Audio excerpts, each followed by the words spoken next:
नमस्कार साथियों, मैं अनूप पुनिया आप सभी का एग्जाम गुरुकुल भाई अनूप पुनिया यूट्यूब चैनल पे स्वागत करता हूं।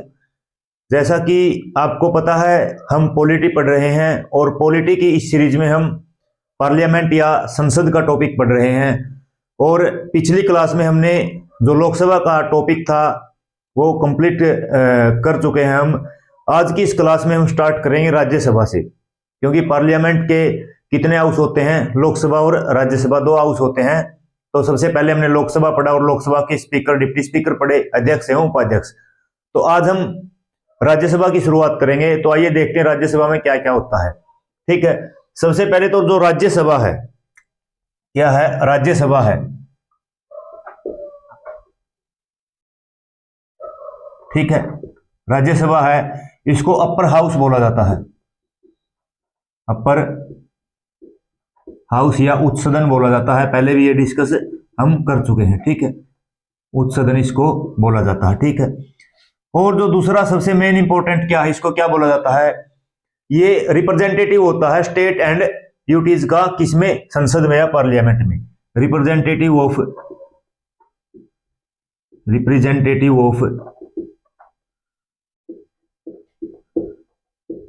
States and duties in parliament. ठीक है, यानी संसद में राज्यों तथा इसका केंद्र शासित प्रदेशों का प्रतिनिधित्व करता है। केंद्र शासित प्रदेशों का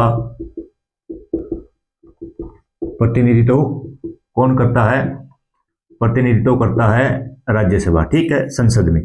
ठीक है, अब जैसे आपको पता है, जो सबसे ज्यादा अगर सीट की बात करें, राज्यसभा की सबसे ज्यादा सीट की बात करें तो वो यूपी में है। और यूपी में कितनी है? यूपी में 31 सीट है। ठीक है, तो यानी 31 मेंबर जो राज्यसभा में कहां से चुन के आएंगे? वो चुन के आएंगे यूपी से। जैसे महाराष्ट्र में 19 है। महाराष्ट्र में कितनी है? महाराष्ट्र में 19 है। जैसे तमिलनाडु में 18 है। और अगर बात करें तो वेस्ट बंगाल में 16 है, बिहार में 16। ठीक है, ऐसे हर स्टेट से। और जैसे यूटीज की अगर बात करें तो जे एंड के से 4 सीट हैं। ठीक है, और कहां से? अगर दिल्ली की बात करें तो दिल्ली में 3 सीट है। पुदुचेरी की बात करें तो पुदुचेरी में 1 सीट है। ठीक है, ये यूटीज में है। तो यानी अलग अलग अगर आप देखोगे तो अलग अलग राज्य से अलग अलग संख्या, जनसंख्या के आधार पे, न कि क्षेत्रफल के आधार पे, जनसंख्या के आधार पे क्या है, उनको रिप्रेजेंटेशन दिया हुआ है पार्लियामेंट में। किसके थ्रू? राज्यसभा के थ्रू। ठीक है, अब देखो अपने तो क्या है, अपने तो ऐसे है भाई, जनसंख्या के आधार पे है। लेकिन अगर बात करें अमेरिका की, किसकी बात करें? अगर बात करें अमेरिका की, मैंने बताया था अमेरिका में भी क्या है, बाइकैमरलिज्म है। क्या है? बाइकैमरलिज्म है। इसका मतलब वहां पे भी क्या है, फिर वहां पे भी अपर हाउस है, यानी उच्च सदन है। वहां की जो पार्लियामेंट को कांग्रेस बोला जाता है, वो वहां पे भी क्या है? उच्च सदन है। और इसको क्या बोला जाता है? इसको वहां पे सीनेट बोला जाता है। क्या बोला जाता है? सीनेट बोला जाता है। ठीक है, अपने यहां तो जनसंख्या के आधार पे सीटों का जो चौथी अनुसूची है उसमें सीटों का जो क्या दिया हुआ, बंटवारा दिया हुआ है। ठीक है, लेकिन अमेरिका की बात करें तो वहां पे 50 स्टेट्स हैं, 50 राज्य वहां पे हैं। कितने? 50 स्टेट्स हैं। और एक स्टेट से 2 सदस्य आते हैं वहां पे। तो यानी कितने मेंबर वहां पे होते हैं सीनेट में? अमेरिका में फिक्स है 100 मेंबर होंगे। ठीक है, सीनेट में कितने मेंबर होंगे? 100 मेंबर होंगे। तो ये क्या है? अमेरिका में है। ठीक है, लेकिन अपने यहाँ पे जनसंख्या के आधार पे, ठीक है, जनसंख्या के आधार पे, जिसको हम प्रोपोर्शनल रिप्रेजेंटेशन बोलते हैं, यानी अनुपातिक प्रतिनिधित्व, तो जनसंख्या के आधार पे अनुपात निकाल के रिप्रेजेंटेशन दिया हुआ है प्रत्येक स्टेट को। ठीक है, अब उसके बाद देखते हैं आगे। जब 3 अप्रैल 1952 को जब हमारी जो राज्यसभा की स्थापना होती है, कब होती है? 3 अप्रैल 1952।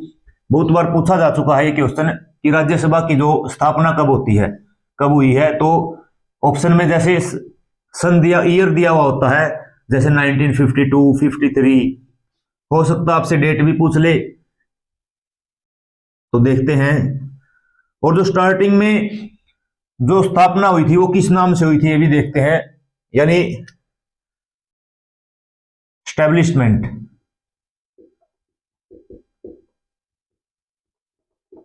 स्थापना, ठीक है। स्थापना कब हुई? 3 अप्रैल 1952। और इसका नाम क्या रखा गया? राज्यसभा का उस समय पे नाम था काउंसिल ऑफ स्टेट,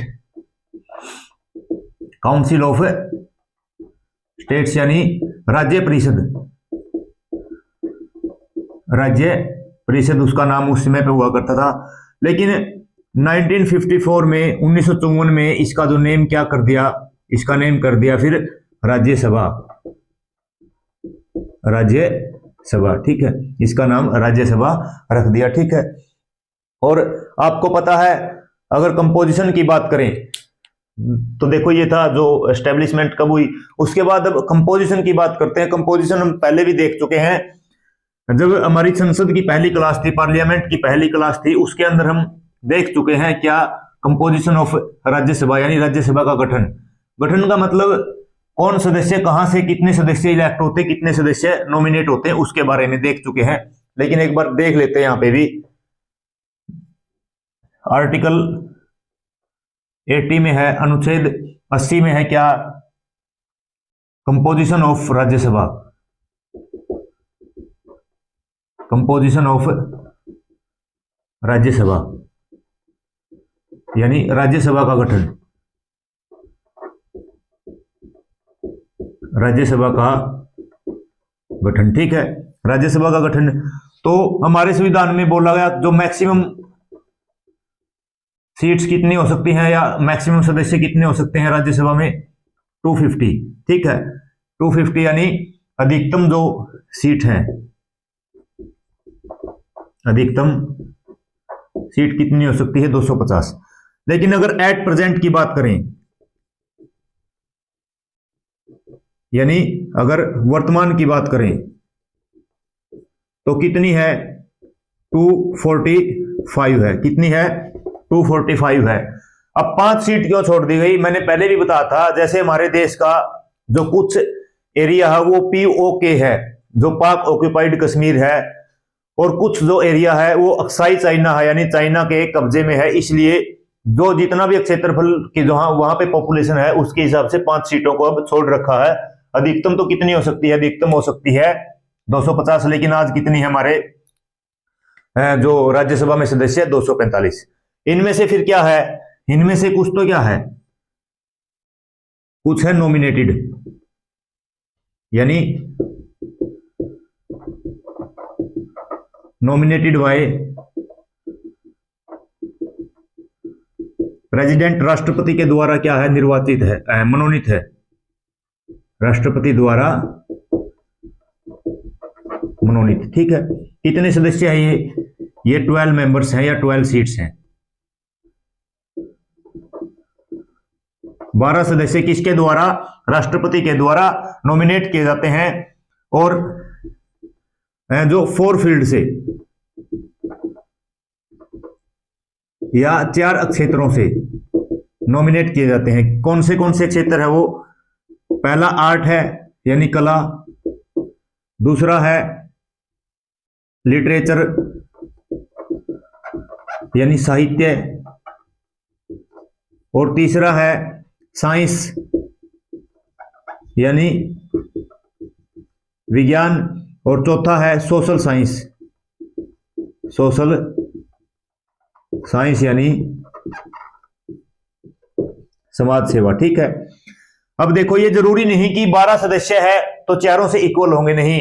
हो सकता है 12 के 12 सदस्य कला से हो सकता है साहित्य से हो, विज्ञान से हो, या समाज सेवा से हो सकता है 4 इसके हो, 8 इसके हो, हो सकता है 2 इसके हो, 4 इसके हो, 6 इसके हो, 4 इसके हो, ऐसे।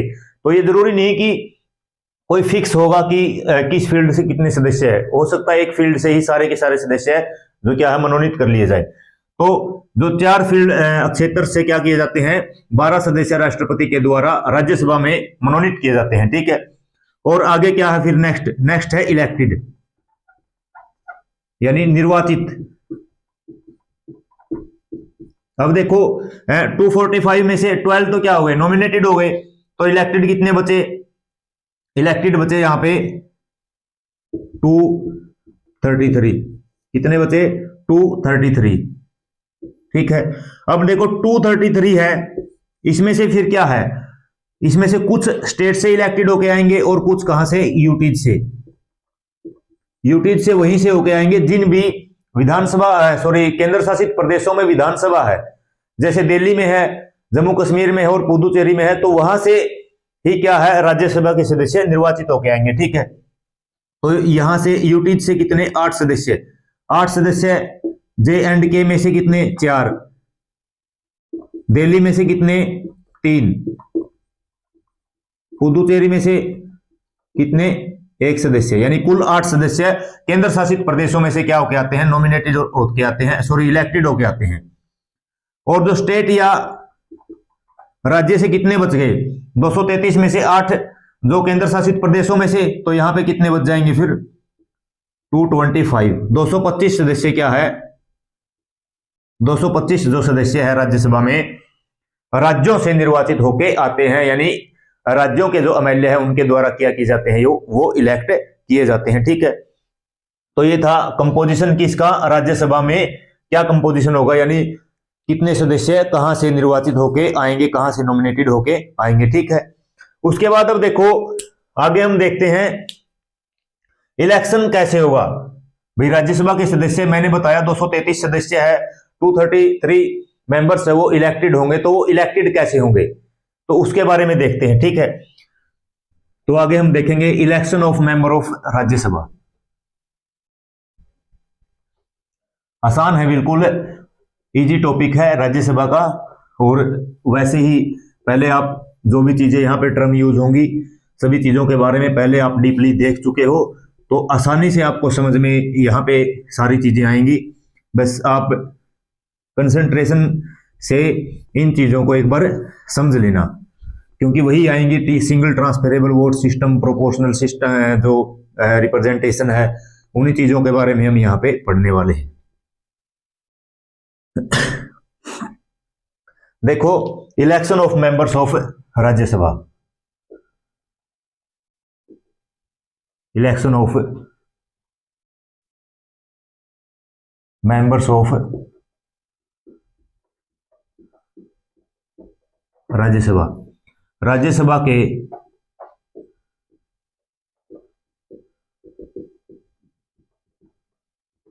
सदस्य का चुनाव कैसे होगा, ठीक है। तो जो सबसे पहले चुनाव क्या होता है, जो राज्यसभा के सदस्य का चुनाव होता है वो इनडायरेक्ट इलेक्शन होता है, इनडायरेक्ट इलेक्शन यानी अप्रत्यक्ष चुनाव। अप्रत्यक्ष क्या होता है, चुनाव होता है, ठीक है। अप्रत्यक्ष चुनाव होता है, किसके द्वारा चुने जाते हैं, ये चुने जाते हैं बाय इलेक्टेड एमएलए, यानी निर्वाचित एमएलए के द्वारा, निर्वाचित MLA, member of legislative assembly, विधानसभा के जो सदस्य होते हैं, ठीक है। किस किस के, मैंने बताया एक तो स्टेट्स के, जो राज्य में क्या है इलेक्टेड मेंबर है, और कहां से, यूटीज से, यानी केंद्र शासित प्रदेश से। और केंद्र शासित प्रदेश कौन से, जहां पे विधानसभा होगी, विधानसभा कितने में है, किन किन में है, जे एंड के में है और दिल्ली में है, और कहां पे है, पुदुचेरी में है, ठीक है, कहां पे है, पुदुचेरी में है। तो ये जो चुनाव है अप्रत्यक्ष चुनाव होता है। अप्रत्यक्ष चुनाव का मतलब क्या है, अप्रत्यक्ष चुनाव का मतलब है कि जो सदस्य चुने जाएंगे वो जनता के द्वारा सीधे न चुन के जनता के जो प्रतिनिधि होते हैं उनके द्वारा चुने जाते हैं, क्योंकि जो एमएलए है वो क्या है, वो जनता के प्रतिनिधि है, और फिर इनके द्वारा क्या सदस्य चुने जाते हैं, इसका मतलब क्या है, ये अप्रत्यक्ष रूप से चुनाव है, ठीक है। और क्या है, इलेक्शन की अगर बात करें तो जो राज्यसभा के सदस्य का जो निर्वाचन होता है वो कैसे होता है, वो होता है प्रोपोर्शनल रिप्रेजेंटेशन, यानी अनुपातिक प्रतिनिधित्व, अनुपातिक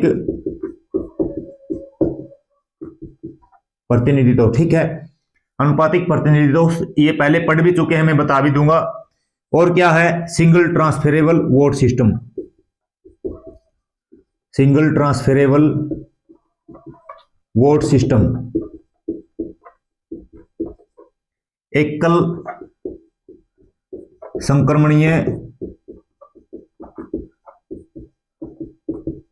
मत प्रणाली, ठीक है। इसके बारे में हम राष्ट्रपति का जब चुनाव पढ़ चुके हैं, लेकिन उसको भी हम देखेंगे।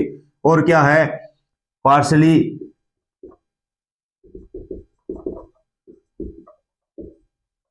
ओपनड, क्या है, जो पार्शली ओपनड इलेक्शन होता है, ठीक है। पार्शली ओपनड का मतलब होता है पार्शली ओपनड वोटिंग, यानी आंशिक खुला मतदान। जैसे जो राष्ट्रपति का निर्वाचन होता है वो कैसे होता था, वो सीक्रेट बैलेट पेपर से करवाया जाता था। जो राज्यसभा के सदस्य का चुनाव है वो भी बैलेट पेपर से करवाया जाएगा, लेकिन वहां पे क्या है, वहां पे जो सदस्य वोट डालेगा वो अपने दल या अपनी पार्टी के जो पदाधिकारी होते हैं उनको दिखा सकता है कि देखिए मैंने इस सदस्य को वोट डाला है। लेकिन राष्ट्रपति और उपराष्ट्रपति का जो चुनाव हो क्या होता है, वो सीक्रेट बैलेट पेपर से होता है, ठीक है। तो ये प्रक्रिया है। अब हम समझेंगे सबसे पहले तो जो प्रोपोर्शनल रिप्रेजेंटेशन क्या होता है, और उसके बाद देखेंगे सिंगल ट्रांसफरेबल वोट सिस्टम क्या होता है। इन चीजों के बारे में हम देखेंगे, ठीक है। आप इन चीजों के बारे में पहले देख भी चुके हो, लेकिन एक बार फिर यहां पे हम देख लेते हैं, ठीक है। तो सबसे पहले देखते हैं हम, तो ये देख लिया इलेक्शन ऑफ मेंबर, इसको भी मैं साफ कर देता हूं।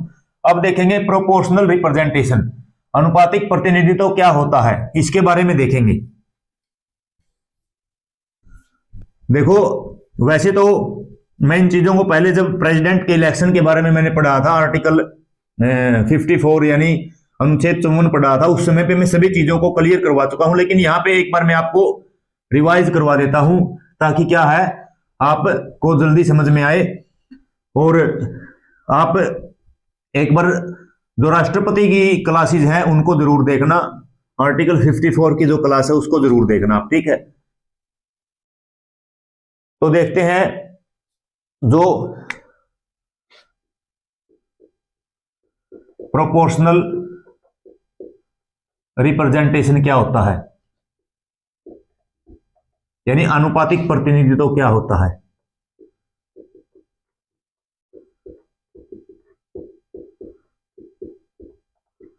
अनुपातिक प्रतिनिधित्व क्या होता है, ठीक है, इसके बारे में देखते हैं।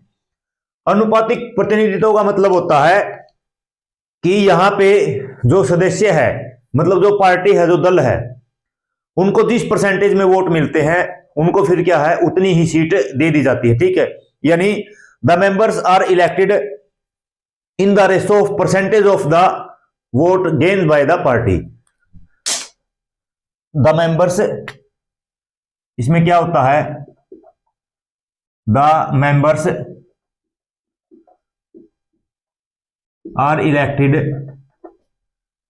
The members are elected in the ratio of percentage of votes, percentage of votes that is gained by a party. यानी क्या है, जो किसी एक दल द्वारा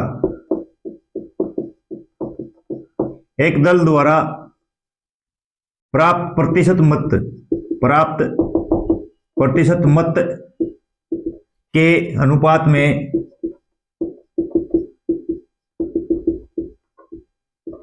सीटों की संख्या देना। सीटों की संख्या देना, ठीक है। यानी जितना परसेंट वो वोट प्राप्त करेगा उस हिसाब से क्या देना, उसको सीट देना। अगर इसका एग्जाम्पल लें, मान लेते हैं एग्जाम्पल के लिए 100 सीट्स हैं, कितने हैं, 100 सीट हैं, और मैदान में 2 पार्टी हैं, ठीक है, क्या है, 2 दल मैदान में है। अब एक को 70% वोट मिलते हैं और दूसरे को 30% वोट मिलते हैं, तो ये मान लिया जाता है जो 70% जिसको वोट मिलेंगे, 100 में से 70 मतलब 70 सीट इसको मिलेंगी, और 30 मतलब 30 सीट इसको मिलेगी। तो ये होता है क्या, ये होता है प्रोपोर्शनल रिप्रेजेंटेशन, यानी अनुपातिक प्रतिनिधित्व, ठीक है। जिसे भी अनुपात में, परसेंटेज के अनुपात में जो उनको वोट मिलता है उतने ही परसेंट में क्या है, उतने ही अनुपात में क्या है, उनको सीटों का आवंटन कर दिया जाता है, ठीक है। अब अगर प्रोपोर्शनल रिप्रेजेंटेशन की बात करें तो 2 मेथड है इसके। एक है लिस्ट सिस्टम, क्या है, एक लिस्ट सिस्टम। लिस्ट सिस्टम में क्या है, लिस्ट सिस्टम में यह है कि पहले जो कैंडिडेट हैं, जितने कैंडिडेट हैं प्रत्येक पार्टी के द्वारा उतने ही क्या कर दिए जाते हैं, उतने ही नाम दे दिए जाते हैं, एक लिस्ट बना के दे दी जाती है, ठीक है। तो जो प्रोपोर्शनल रिप्रेजेंटेशन है इसके क्या है, 2 मेथड है, 2 मेथड्स, ठीक है। 2 मेथड है। पहला क्या है, एक है लिस्ट सिस्टम, लिस्ट सिस्टम या सूची प्रणाली जिसको बोलते हैं, ये अमेरिका जैसे कंट्री में प्रयोग की जाती है। इसमें कैसे होता है, इसमें जैसे मान लो भाई 4 सीट हैं, कितनी, एग्जांपल लें, अगर मान लो 4 सीट्स हैं, 4 सीट हैं, ठीक है। अब 4 सीट हैं और मान लेते हैं ए, बी और सी 3 पार्टी हैं, क्या है, 3 दल मैदान में है, ठीक है। अब तीनों दल क्या करेंगे, तीनों दल 4-4 सदस्यों की एक सूची देंगे। प्रत्येक दल क्या है, जितनी सीट है उतने सदस्यों क्या देंगे, सूची देंगे। अब मतदान होता है, मतदान में मान लेते हैं इसको 50% वोट मिलते हैं और इसको मिलते हैं 25% और इसको भी मिलते हैं 25%। इसका मतलब क्या है, टोटल सीट का जो 50% सीट है वो ए के द्वारा प्राप्त, 4 का 50% 2 सीट, ठीक है, और बी को 25% यानी 1 सीट इसको मिल जाएगी और 1 सीट फिर क्या है, इसको मिल जाएगी। ऐसे मतलब लिस्ट सिस्टम के आधार पे, यानी जितनी भी टोटल सीट होंगी, प्रत्येक दल जो चुनाव में भाग ले रहे हैं वो उतने ही सदस्यों की एक सूची क्या है देंगे, और जो वोट परसेंटेज उनको मिलेगा उसके आधार पे फिर क्या है, उसी के आधार पर उनको सीटों का आवंटन कर दिया जाता है। यानी वोट परसेंटेज के आधार पर सीटों का आवंटन, इसका मतलब क्या है, ये अनुपातिक प्रतिनिधित्व या जो प्रोपोर्शनल रिप्रेजेंटेशन है, ठीक है। दूसरा क्या है, दूसरा जो ये अमेरिका जैसे कंट्री में प्रयोग किया जाता है, दूसरा है single transferable vote system, single transferable vote system, एकल संक्रमणीय मत प्रणाली, मत प्रणाली, ठीक है। ये क्या है, ये इंडिया में प्रयोग किया जाता है, और आपको पता है इंडिया में कहां कहां प्रेसिडेंट के इलेक्शन के लिए, राष्ट्रपति के इलेक्शन के लिए, और अब हम पढ़ रहे हैं राज्यसभा के इलेक्शन के लिए क्या किया जाता है, इसका प्रयोग किया जाता है, ठीक है। सिंगल ट्रांसफरेबल वोट सिस्टम मैंने बहुत डीपली पढ़ाया है जब राष्ट्रपति का टॉपिक हम पढ़ रहे थे, और उसमें जब मैंने आर्टिकल 54 करवा था, अनुच्छेद 54 करवा था, जिसमें पढ़ा था हमने manners of election of president, राष्ट्रपति के निर्वाचन की प्रक्रिया, उसमें बताया था, ठीक है। यहां पे भी मैं आपको रिवाइज जरूर करवा दूंगा, लेकिन इतना डीपली नहीं जाएंगे, ठीक है। अब इसमें देखो, इसमें क्या है, वहां पे भी कोटा डिसाइड किया जाता था, यहां पे भी कोटा डिसाइड किया जाता है। कोटा क्या होता है, यहां पे प्रत्येक राज्य के लिए कोटा होता है, वहां पे जितने एमएलए हैं, राज्य के एमएलए हैं, और जितनी सीटों पर इलेक्शन होता है +1 और +1 ऐसे, ठीक है। एमएलए को नंबर ऑफ सीट +1 से डिवाइड करके उसमें 1 जोड़ दिया जाता है, ये कोटा हो गया। अगर कोई व्यक्ति इतने मत प्राप्त करेगा तभी क्या है, वह निर्वाचित माना जाएगा। जैसे राष्ट्रपति के चुनाव में क्या होता था, अगर प्रेसिडेंट की बात करें, वहां पे था जो total vote value MLA + MP total vote value divided by क्या था, 2+1। ठीक है, इतने अगर राष्ट्रपति के चुनाव में, मतलब सीधा सीधा यहाँ पे 50% प्लस 1 जो वोट वैल्यू क्या है उनको मिलनी चाहिए। लेकिन यहाँ पे क्या है, एग्जाम्पल जैसे देखें, मान लो एग्जाम्पल के लिए किसी स्टेट में 90 एमएलए हैं, टोटल एमएलए कितने 90, तो यहाँ पे कोटा कितना होगा, यहाँ पे कोटा होगा, देखो टोटल एमएलए कितने हो गए 90। अब मान लो यहाँ पे 2 सीट पे क्या होना है, जो इलेक्शन होना है भाई, 2 सीट पे इलेक्शन होना किसी स्टेट में जिसमें 90 एमएलए हैं, तो सीट कितनी है, 2 + 1 और +1, तो ये कितना आएगा 30 + 1 यानी 31। तो मिनिमम किसी भी कैंडिडेट को 31 अगर मत प्राप्त होंगे तभी वो क्या होगा, तभी वो जो सदस्य है वो निर्वाचित होगा। ठीक है, तो सबसे पहले ये कोटा याद रखना इंपॉर्टेंट है। ठीक है, इतना कोटा किसी भी व्यक्ति को प्राप्त करना होगा निर्वाचित होने के लिए। ठीक है, अब एक बार देख लेते हैं थोड़ा सा सिंगल ट्रांसफरेबल वोट सिस्टम के बारे में भी देख लेते हैं, क्योंकि फिर ये मत बोलना आप बिल्कुल भी नहीं बताया। तो देख लेते हैं एक बार सिंगल ट्रांसफरेबल वोट सिस्टम। मैं बता चुका हूं ऐसे तो डीपली, लेकिन एक बार आपको संतुष्टि नहीं होगी फिर, अगर कोई जिसने पार्लियामेंट के टॉपिक से ही स्टार्ट किया है तो वो समझ सके आराम से, उसके बारे में देखते हैं।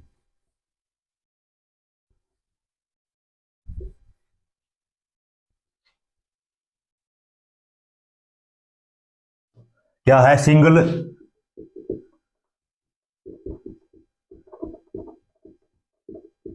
ट्रांसफरेबल वोट सिस्टम, एकल संक्रमणीय मत प्रणाली। तो इसमें क्या होता है, इसमें एक बैलेट पेपर होता है, उसमें जितने प्रत्याशी भाग लेते हैं, जैसे मान लो 4 प्रत्याशी है A B C D। ठीक है, A B C D, इसमें चुनाव होता है और चुनाव में ये बोल दिया जाता है भाई फर्स्ट प्रीफरेंस पे 1।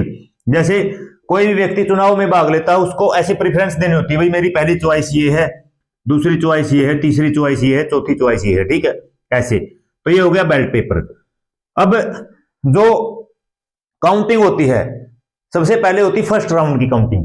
ठीक है, भाई मान लो 100 सदस्य थे, जो 100 वोट थे टोटल, तो जो फर्स्ट राउंड होता है, फर्स्ट राउंड में सिर्फ कैलकुलेट की जाते हैं फर्स्ट प्रेफरेंस के आधार पे। ठीक है, यानी प्रेफरेंस फर्स्ट के आधार पे, प्रेफरेंस 1 के आधार पर, ऐसे ही लिख देता हूं मैं, समझ लेना आप। ठीक है, 1 के आधार पे। अब मान लो 1 के आधार पे क्या है, इसमें A B C और D ऐसे है। अब मान लो 100 में से इसको मिले कितने, इसको मिले मान लो 30 मान लेते हैं, इसको मिले 30, इसको मिले 40, इसको मिले 20, कितने हो गए, इसको मिले 10। ठीक है, ऐसे मिल गए। अब देखो अगर 100 वोट हैं, 90 मान लेते हैं इसको ताकि कैलकुलेशन में आसानी हो। ठीक है, इसको ऐसे कर लेते हैं, इसको 20 और कितने हो गए 50, इसको 40, ऐसे कर लेते हैं। ठीक है, नहीं ये तो फिर कोटा ही हो गया पूरा, 20 20 20 25 और 30, कितने हो गए 50 50 और 25 75 15 90। ठीक है, ऐसे मान लेते हैं। अब अगर यहाँ पे कोटा निकाले तो हमने देखा था कोटा क्या होगा, यहाँ पे भाई 90 सीट है तो 31 का कोटा आया था। ठीक है, 2 सीटों पे मान लेते चुनाव होना यहाँ पे, ऐसे। ठीक है, अब देखो 31 किसी को प्राप्त नहीं हुए तो क्या होगा, सेकंड राउंड की काउंटिंग होगी। सेकंड राउंड की काउंटिंग में जिसको मिनिमम वोट मिलते हैं इसको कैंसिल कर दिया जाता है। ठीक है, और इसको जो 15 वोट मिले हैं इनको सेकंड प्रेफरेंस के आधार पे, यानी किन किन व्यक्ति को सेकंड प्रेफरेंस मिली है, A B और D में बांट दिया जाएगा। और फिर उसके बाद अगर कोई 31 वोट प्राप्त करता है तो क्या हो जाता है, विजेता हो जाता है। ठीक है, अगर फर्स्ट राउंड में ही कोई अगर 31 वोट प्राप्त कर लेता तो वो विजेता हो जाएगा। फिर जो दूसरी 2 सीट है, दूसरी सीट के लिए चुनाव होता है, सही। ठीक है, ऐसे होता है। और डीपली अगर पढ़ना है तो राष्ट्रपति का जो टॉपिक था उसमें आर्टिकल 54 की क्लास आप जरूर देखना। ठीक है, तो ऐसे होता है। अगर कोटा प्राप्त नहीं होता तो मिनिमम जो वोट प्राप्त करता है उसको क्या है, कैंसिल कर दिया जाता है बाहर कर दिया जाता है और उसके वोट सेकंड प्रेफरेंस के आधार पे, सेकंड राउंड में सेकंड प्रेफरेंस के आधार पे वोटों का क्या होता है, आवंटन होता है बचे हुए सदस्यों के बीच में, ठीक है। और ऐसा जब तक होता है जब तक कोई एक व्यक्ति मिनिमम कोटा प्राप्त न कर ले, ठीक है। तो ये होता है सिंगल ट्रांसफरेबल वोट सिस्टम। अब हम देखते हैं, ये तो हो गया जो राज्यसभा में चुनाव कैसे होता है। अब टर्म की बात करते हैं, कितना कार्यकाल होगा, कितना कार्यकाल होगा उसके बारे में देख लेते हैं। ये भी इंटरेस्टिंग है क्योंकि जो राज्यसभा सबसे पहले मैंने बताया क्या है, परमानेंट हाउस है, स्थायी सदन है। और स्थायी सदन है तो क्या इसका मतलब तो फिर ये है कि कभी भंग नहीं हो सकता। लेकिन नॉर्मली जो कार्यकाल होता है राज्यसभा का वो 6 साल के लिए होता है, टर्म ऑफ राज्यसभा।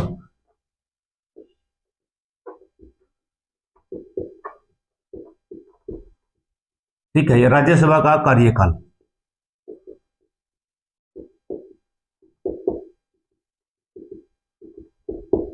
अगर जनरली बात करें कितना होता है, जनरली क्या 6 इयर्स होता है, 6 साल होता है, ठीक है। कितना होता है, 6 साल होता है जो राज्यसभा का कार्यकाल, ठीक है।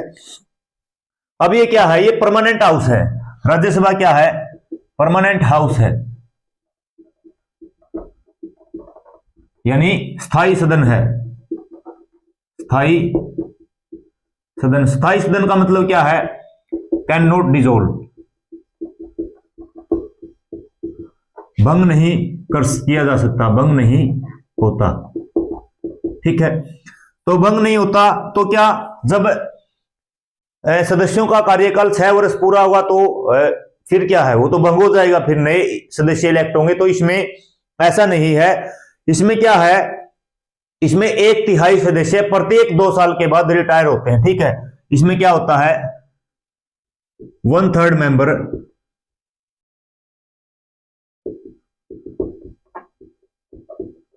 members retire after every 2 years, ठीक है। यानी प्रत्येक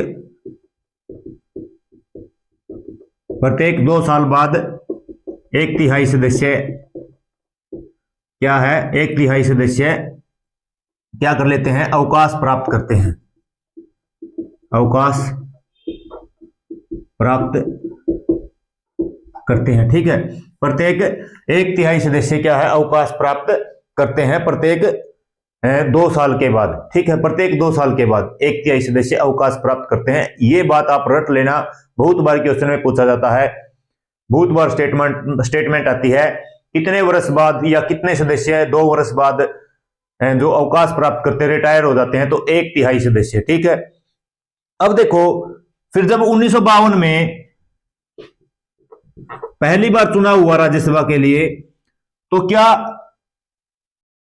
उस समय पे भी, यानी 2 साल बाद 1954 के बाद क्या फिर जो 1/3 सदस्य क्या हो गए थे, रिटायर हो गए थे, बिल्कुल हुए थे। वहां पे लॉटरी सिस्टम का प्रयोग किया गया था, लॉटरी सिस्टम का प्रयोग किया गया। कैसे प्रयोग किया गया था, जैसे देखो 2 साल प्लस 2 हुआ, यानी 1954 में 1/3 सदस्य थे, जो 1/3 मेंबर थे, उनका कार्यकाल कितना था, 2 साल का था, और वो क्या हो गए थे, रिटायर हो गए थे। लॉटरी यानी पर्ची निकाली गई, और पर्ची में जिसका नाम आया 1/3 सदस्य, उनको 2 साल के बाद क्या अवकाश मिल गया, यानी राज्यसभा से वो रिटायर हो गए। हालांकि जब बाद में फिर क्या है, उनको चुन लिया गया था, ताकि क्या है, इनको ये ना लगे कि इनका कार्यकाल पूरा हुआ, लेकिन एक मेथड को, एक पैटर्न को बनाने के लिए ऐसा किया गया। और 1956 में भी क्या है, जो लॉटरी सिस्टम निकाली गई, 1/3 मेंबर रिटायर हुए, इनका कार्यकाल कितना था, 4 इयर्स का था, और ये भी क्या हो गए थे, 4 साल के बाद रिटायर हो गए थे, इनको बाद में चुन लिया गया।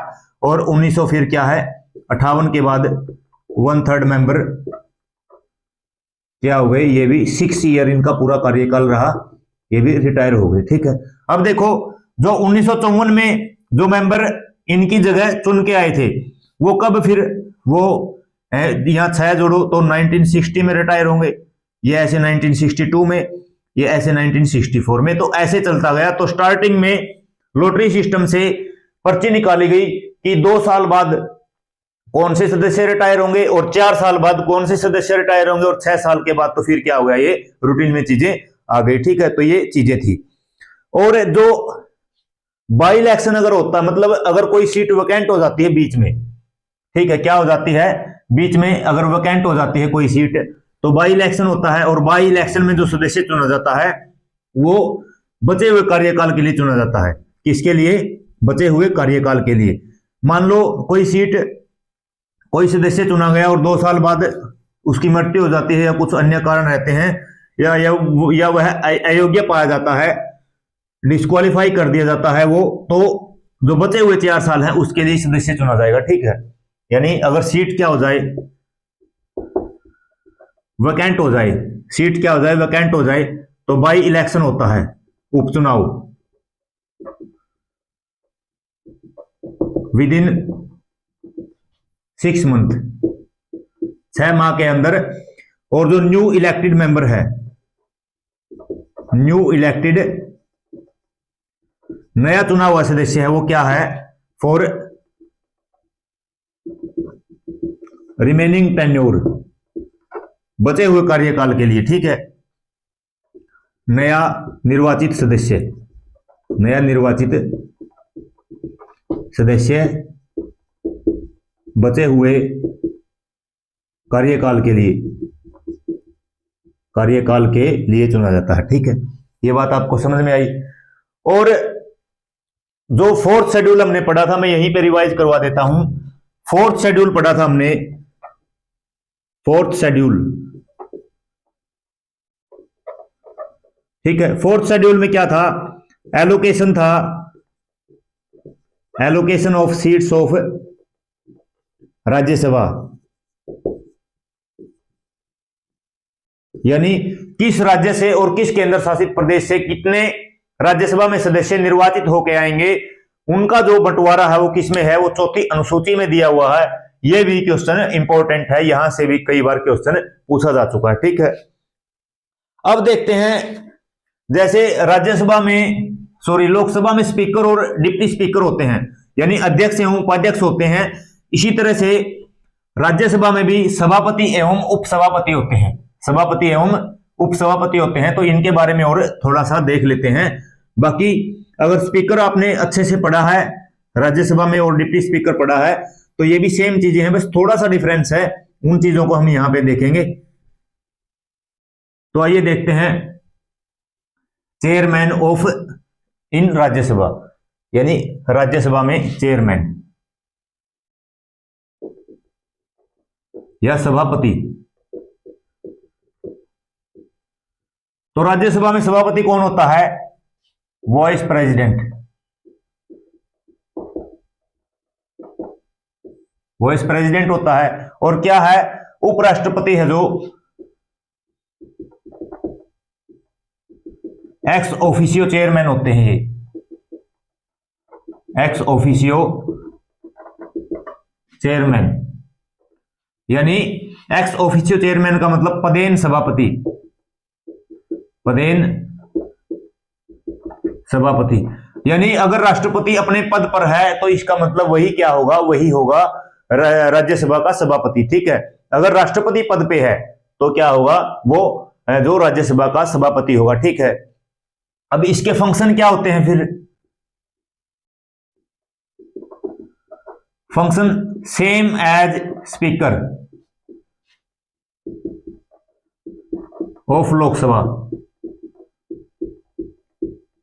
यानी लोकसभा के स्पीकर के समान,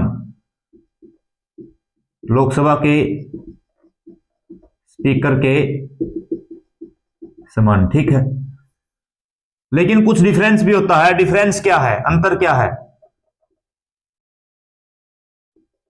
डिफरेंस या अंतर क्या है, 2 अंतर मेनली है यहां पे।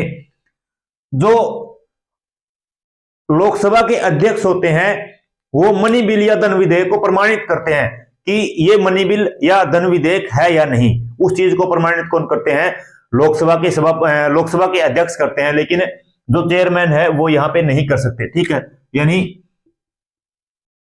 Can not can not certify money bill, यानी धन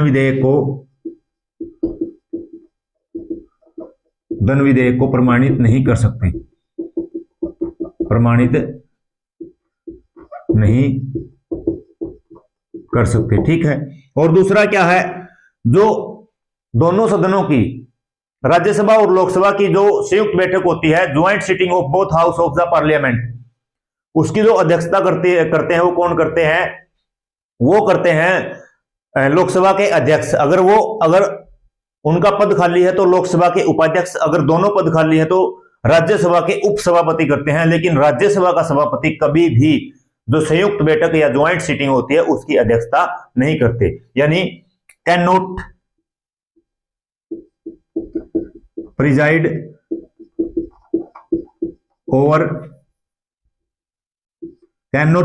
ओवर ज्वाइंट सिटिंग। ठीक है, यानी संयुक्त बैठक की अध्यक्षता नहीं कर सकते, कभी नहीं करते जो संयुक्त बैठक की अध्यक्षता। ठीक है, तो ये क्या थे? ये डिफरेंस थे। तो एक बार फिर देख लेते हैं। जो राज्यसभा का सभापति होता है, कौन होता है? वो उपराष्ट्रपति होते हैं। उपराष्ट्रपति को उपराष्ट्रपति के रूप में सैलरी भी नहीं मिलती, उनको सैलरी मिलती है किसके रूप में? उनको सैलरी मिलती है राज्यसभा के उपसभापति के रूप में, और वो कितनी है? वो 4 लाख है। ठीक है। और जो उपराष्ट्रपति है वो पदेन सभापति होते हैं, यानी एक्स ऑफिशियो चेयरमैन। इसका मतलब क्या मैंने बताया? इसका मतलब होता है जब राष्ट्रपति का पद पे कोई व्यक्ति होगा वही क्या होगा? जो राज्यसभा का सभापति होगा। ठीक है। अगर पद जो उपराष्ट्रपति की अगर पद ही खाली है तो फिर क्या है? उपसभापति सभापति के कार्य करेंगे। ठीक है। और जो कार्य है सारे के सारे वही कार्य है जो लोकसभा के स्पीकर के होते हैं। लेकिन 2 डिफरेंस यहां पे है। पहला क्या है? जो लोकसभा का अध्यक्ष है वो धन विधेयक को प्रमाणित करता है कि ये धन विधेयक है या नहीं, लेकिन राज्यसभा का उप सभापति क्या है? ऐसा नहीं कर सकता। और दूसरा क्या है? जो लोकसभा का अध्यक्ष है वो संयुक्त बैठक की अध्यक्षता करते हैं। अगर अध्यक्ष का पद खाली है तो जो लोकसभा का उपाध्यक्ष अध्यक्षता करता है। अगर दोनों पद लोकसभा के खाली हैं तो फिर क्या है? राज्यसभा का उपसभापति क्या है? अध्यक्षता करता है संयुक्त बैठक की। लेकिन जो राज्यसभा का सभापति कभी भी क्या है? बैठक की अध्यक्षता नहीं कर सकता। ठीक है। तो ये था सभापति। अब देखते हैं डिप्टी चेयरमैन, उपसभापति। अगर सभापति देखा तो उपसभापति भी देख लेते हैं, और वो भी क्या है? बिल्कुल आसान है।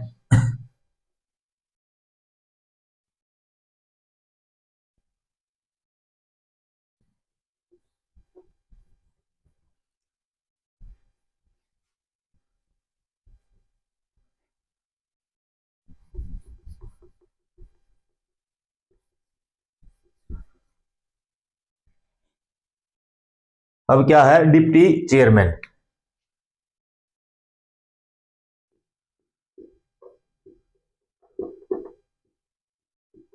यानी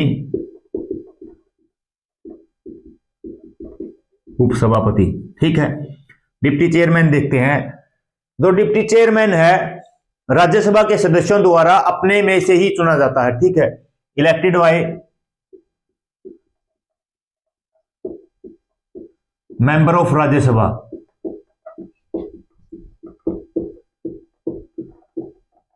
ठीक है।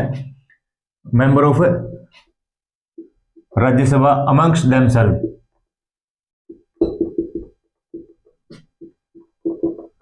उनमें से ही। ठीक है।